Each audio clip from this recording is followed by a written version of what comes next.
প্ৰথম ভিডিঅ'টো চাওঁতে মোৰ এনেকুৱা লাগিছিল যে ভিক্টৰ দাসক আকৌ পুনৰ পুলিচে গ্ৰেপ্তাৰ কৰিলে নেকি, তেনেকুৱা যেন লাগিছিলে। কিন্তু নহয়, বেলেগ কিবা এটা কাৰণতহে বোলে গাড়ীখন চেকিং কৰিছিলে পুলিচে।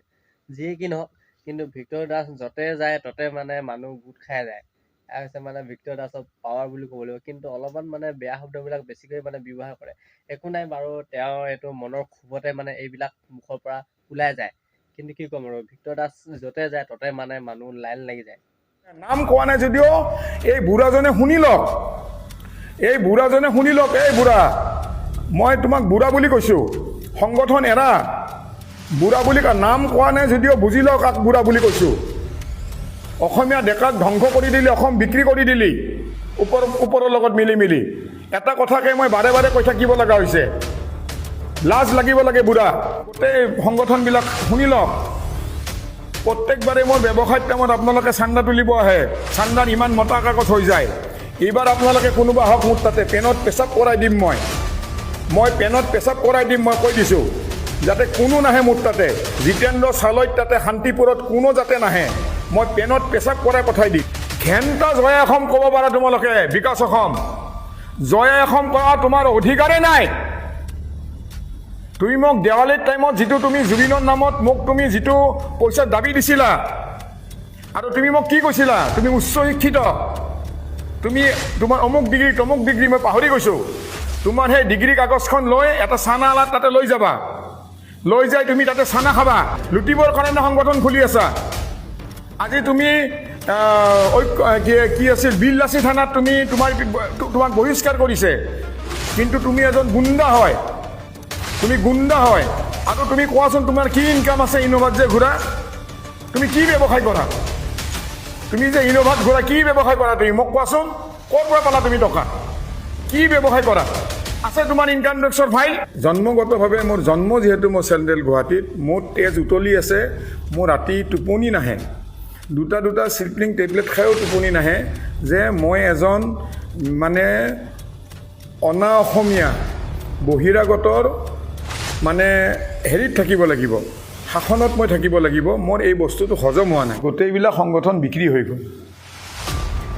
তেওঁলোকে জয় অসম দিয়াৰো কোনো অধিকাৰ নাই, তেওঁলোকৰ কোনো অস্তিত্বই নাই। যে মই প্ৰষ্টিটিউটৰ লগত তুলনা কৰিছোঁ, অসমীয়া মানে লজ্জাজনক কথা এইটো এটা তেওঁলোকৰ কাৰণে, যে প্ৰষ্টিটিউটৰ লগত তুলনা কৰিছোঁ। প্ৰষ্টিটিউট এটাই যেনেকৈ নিজৰ অভাৱৰ কাৰণে দেহটো বিক্ৰী কৰে, তেওঁলোকে নিজৰ অভাৱ পূৰণ কৰিবৰ কাৰণে অসমখন বিক্ৰী কৰি দিলে। তেওঁলোকে যি কৰা এই ঘেণ্টা কৈছোঁ মই, মোৰ ওচৰত তোমালোকে নাহিবা, 1 টকাও মই অনুদান নিদিওঁ। কাৰণ তোমালোকৰ অসমৰ প্ৰতি কোনো অনুদান নাই। ভাবি মানে কি, তেওঁলোকে মোৰ ফটকা ব্ৰহ্মপুত্ৰত দলিয়াই দিম বুলি তেওঁলোকে একচুৱেলি ব্লেকমেইলিং কৰিছিল। আহি মোৰ তাতে পইচা ল'লে হয়, কাৰণ জুবিন গাৰ্গক লৈ তেওঁলোকৰ কোনো একো মতলব নাছিল নেকি? নাই, জুবিন গাৰ্গক লৈ মতলবটো তেওঁলোকৰ হ'বই নোৱাৰে। সেইবিলাক জুবিন অনুৰাগী হ'বই নোৱাৰে। জুবিন অনুৰাগী এইবিলাক সংগঠন হ'বই নালাগে, হ'ব নোৱাৰেই। তাৰমানে নালাগে নহয়, হ'ব নোৱাৰেই। জুবিনৰ এইটো আদৰ্শই নহয়, জুবিনৰ আদৰ্শ নহয় দেই, এইটো কেতিয়াও নহয়। আৰু তেওঁ নিজৰ সুবিধাৰ কাৰণে বিজেপিত গৈছে। আজি তেওঁ বিজেপিত যাব আৰু কালি ক'ৰবাত যাব, নিজৰ সুবিধা অনুযায়ী ইহঁতে দৌৰি থাকে, খালি নিজৰ পকেট গৰম কৰিবৰ কাৰণে, বাকী একো নাই। চেণ্ট্ৰেল গুৱাহাটীবাসীক মই অকল খিলঞ্জীয়া বুলি নহয়, গোটেই মাৰোৱাৰী সমাজ, বঙালী সমাজ, নেপালী আৰু বিভিন্ন যিমান জনগোষ্ঠী আছে সকলোকে বিনম্ৰতাৰে অনুৰোধ কৰিছিলোঁ, পুংকি চৌধুৰীক যাতে অসম জাতীয় পৰিষদৰ জাহাজৰ ছবিত ভোট দি জয়যুক্ত কৰক। নমস্কাৰ অসমবাসী ৰাইজ, আজি কিছুদিনৰ পৰা আগতে মই এনেকৈ ফেচবুক বা নিউজত ঠিক এনেকুৱা অহা নাছিলোঁ, কিন্তু বৰ্তমান পৰিস্থিতিৰ কাৰণে আহিব লগা হ'ল। মানে নিজৰ মনটোক মই ধৰি ৰাখিব পৰা নাই। মানে ডেইলি মোক টানি আনি আছে যে মই মানে ফেচবুক মানে পষ্ট দিওঁ, আৰু মই ফেচবুক পষ্টবিলাক মই আগতেও কৈছোঁ, মোক কোনো মানে ফলোৱাৰৰ কাৰণে বা মোৰ ভাইৰেল হ'বৰ ইচ্ছা নাই, বা মোক কোনো TRP নালাগে, বা মোক ফেচবুকৰ পৰা কোনো ইনকাম নালাগে। এতিয়া মোৰ এটা বাল্যকালৰ কথা আপোনালোকৰ আগত মই উত্থাপন কৰিব ওলাইছোঁ। মোৰ জন্ম 1973। যেতিয়া অসম আন্দোলন হয় তেতিয়া মোৰ কিজানি বয়স আছিল জাষ্ট 73 পৰা হ'লে তোমাৰ 8-9 বছৰ মোৰ বয়স হ'ব। এদিন ঠিক 7টামান বজাত, 7টা 7:30 বজাত, অলপ ভুল হ'ব পাৰে, 7টা 7:30 বজাত হঠাৎ ঘৰত দৌৰা দৌৰি 3জনমান ডেকা ল'ৰা আমাৰ ঘৰত আহি লুকালে।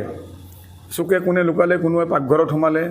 লগে লগে CRP আহিলে, আহি তেওঁলোকক এনেকুৱা মাৰিলে, মোৰ গোটেই ঘৰৰ বাৰাণ্ডা তেজেৰে ৰঙালী হৈ গ'ল।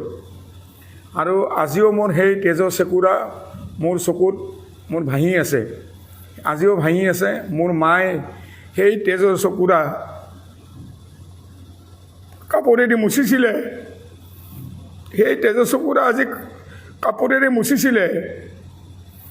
কিন্তু আজি অসমৰ সংগঠনবিলাকে সেই অসম আন্দোলনৰ কথা পাহৰি গ'ল।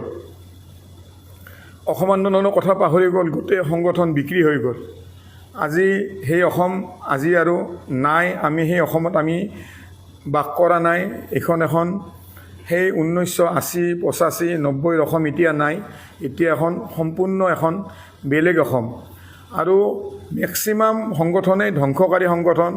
মই এতিয়া খবৰ পাইছোঁ যে আৰু এটা নতুনকৈ ধ্বংসকাৰী সংগঠন এটা খুলিব ওলাইছে, বিকাশ অসমে। সংগঠনটোৰ নাম হ'ল, মই আপোনালোকক জনাই আছোঁ, সংগঠনটোৰ নাম হ'ল নতুন সপোন, নতুন আশা, ভৱিষ্যতৰ কিছু কামৰ পৰিকল্পনা কৰিলোঁ। অসমৰ উন্নতিৰ স্বাৰ্থত আমাৰ এই প্ৰচেষ্টা অব্যাহত থাকিব। জয় অসম। ঘেণ্টা জয় অসম ক'ব পাৰা তোমালোকে। বিকাশ অসম জয় অসম কৰা তোমাৰ অধিকাৰেই নাই।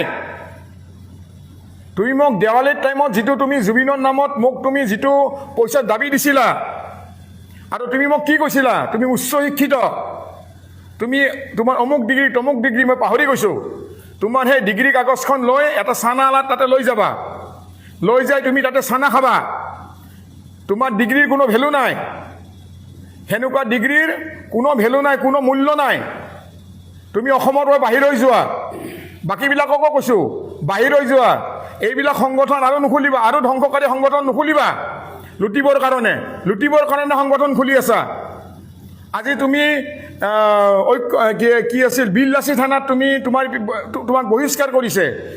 তোমাক যেতিয়া মই FIR দিছিলোঁ, বিললাচি থানাৰ গোটেইবিলাকৰ ওপৰত দিয়া নাছিলোঁ, কাৰণ বিললাচি থানাত বহুত ভাল মানুহ আছে। মই তেওঁলোকৰ প্ৰতি ভক্তি আছে আৰু আগলৈও থাকিব। মই বিললাচি থানাৰ গোটেইবিলাকৰ ওপৰত FIR দিয়া নাছিলোঁ, অকল তোমাৰ ওপৰত দিছিলোঁ আৰু কেইজনমানৰ ওপৰত দিছিলোঁ। কিন্তু তুমি এজন গুণ্ডা হয়, তুমি গুণ্ডা হয়।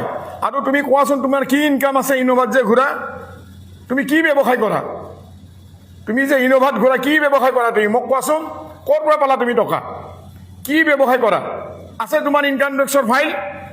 মোক জনোৱাচোন, অসমবাসী ৰাইজক জনোৱা। চালা, জাতিক লৈ বেপাৰ কৰিব আহিছা, সংগঠন খুলিব আহিছা, আৰু এটা নতুন সংগঠন, আৰু এটা ধ্বংসকাৰী সংগঠন। নুখুলিবা এইবিলাক সংগঠন। মই অনুৰোধ কৰিছোঁ, এইবিলাক সংগঠনক যাতে বিকাশ অসমৰ যিটো নতুন সংগঠন, মই আকৌ নামটো কৈছোঁ, সংগঠনটোৰ নাম হৈছে নতুন লক্ষ্য, ভৱিষ্যতৰ কিছু পৰিকল্পনা কৰিলোঁ। অসমৰ স্বাৰ্থত আমাৰ এই প্ৰচেষ্টা অবিৰত জয় অসম। ইয়াতে নাই, ইয়াতে সংগঠনটোৰ নাম নাই। কি সংগঠন দিব মই নাজানো, কিন্তু কোনো যাতে যোগ নিদিয়ে।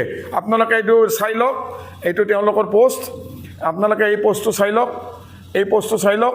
তেওঁলোকে এইটো নতুন খুলিব, নতুনকৈ তেওঁলোকে এইটো খুলিব, যাতে কোনো যাতে এই সংগঠনটোত যাতে কোনো যাতে যোগ নিদিয়ে। মোৰ একদম কাটৰ আহ্বান, ডেকা চাম, উঠি অহা ডেকা চাম, বৰবাদ হৈ যাবা তোমালোকে। অকল কৰ্ম কৰা, এইবিলাকত নাহিবা, চান্দা তুলি খাই তোমালোক অকৰ্মান্য হৈ যাবা। এতিয়া আপোনালোকে কিবা যদি সোধে মোক সুধিব পাৰে। ইয়াৰ আকৌ কি হ'ল? ই নিজকে কিমান টকাত বিক্ৰী কৰিলে বাৰু ভাবি পোৱা নাই। ইয়াৰ মানে আকৌ কি হ'ল? ইয়াৰ মানে কোটিত জুই লাগিলে নেকি? ইয়াৰ মানে আনক কি কৰিবলৈ জোকাই লৈছে সি? বিকাশ অসমত জোকাইছে, কেতিয়াবা সেই বুঢ়াটোক জোকাইছে। মানে ইয়াৰ হ'ল কি? মানে ই বিজেপিৰ পৰা কিমান পইচা ল'লে এইবিলাক কথা ক'বলৈ ভাবি পোৱা নাই। ইয়াৰ মানে কি জ্বলিলে বাৰু?